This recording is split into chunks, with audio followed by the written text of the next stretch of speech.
I shall now make a statement in my capacity as a representative of Greece.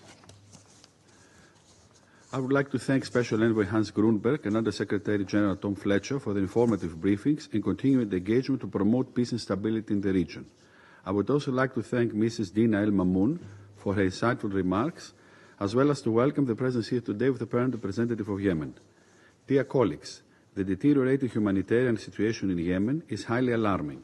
We are witnessing unprecedented levels of food insecurity, malnutrition and cholera, which affect the most vulnerable groups, especially women and children. This situation is unsustainable, with detrimental effects for the stability in Yemen and the region. Unhindered humanitarian assistance and protection need to be sustained and intensified in all feasible manners. I would like to make the following points. Firstly, women continue to bear a great extent the brunt of the crisis. Extensive violation of human rights and international humanitarian law in the Houthi-controlled areas, including sexual and gender-based violence, lead a growing number of women being deprived even of the core freedoms and human rights. Women humanitarian workers, journalists and human rights defenders continue to be the targets of violence and arbitrary detention. We deem women's effective participation in the peace process as essential for a sustainable political solution, and it is vital to empower women and combat the marginalization of such an important part of the Yemeni society. Second, we strongly condemn the continuous unlawful and unjustifiable detention of diplomatic staff, UN and NGO personnel and humanitarian workers by the Houthis. We welcome the recent release of 2 personnel members, and we call for the immediate and unconditional release of all of them.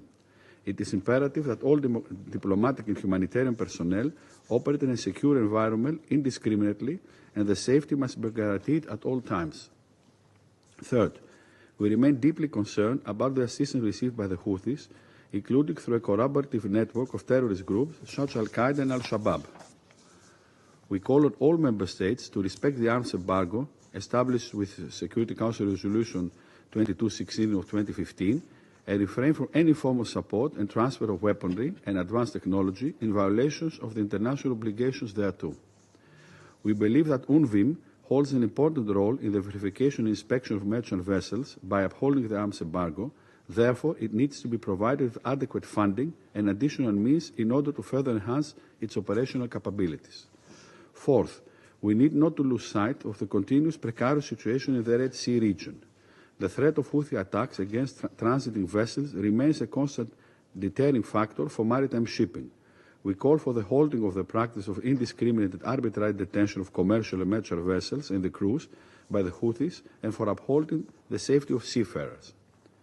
Greece remains dedicated to safeguarding maritime security and freedom of navigation through the EU naval operation Aspides in the Red Sea, with full respect to the operation's defensive posture.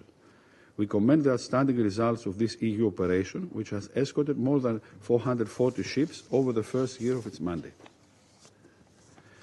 We welcome the recent ceasefire agreement reached between the US and the Houthis and facilitated by Oman, as well as any initiative which can prevent and deter Houthi attacks and sustainably protect the safety of international maritime routes. Support by regional and international stakeholders will be instrumental in this respect. But let us not forget that we are witnessing ongoing escalatory actions by the Houthis, who continue launching unjustified attacks against Israel with systematic use of advanced weaponry, even against civilian infrastructure. We strongly condemn these attacks and repeat that international humanitarian law must be fully and unconditionally respected by all, especially regarding the need to protect civilian population and civilian infrastructure. Finally, I want to reiterate our full and wholehearted support for the Chief Special Envoy Hans Grunberg and his dedicated efforts to revitalize the peace dialogue in Yemen through an inclusive Yemeni-led and Yemeni-owned political process under the UN auspices, with full respect of the sovereignty, territorial integrity and unity of Yemen. We commend the Special Envoy's continuous endeavours to bring the Yemeni parties back on the negotiation path, aiming at de-escalation and sustainable and durable political settlement. Peace and a durable political settlement in Yemen are ultimately the key for addressing the sufferings of the Yemeni people, as well as enhancing regional stability and security, including maritime security and the freedom of navigation. I thank you. I resume now my functions as President of the Council.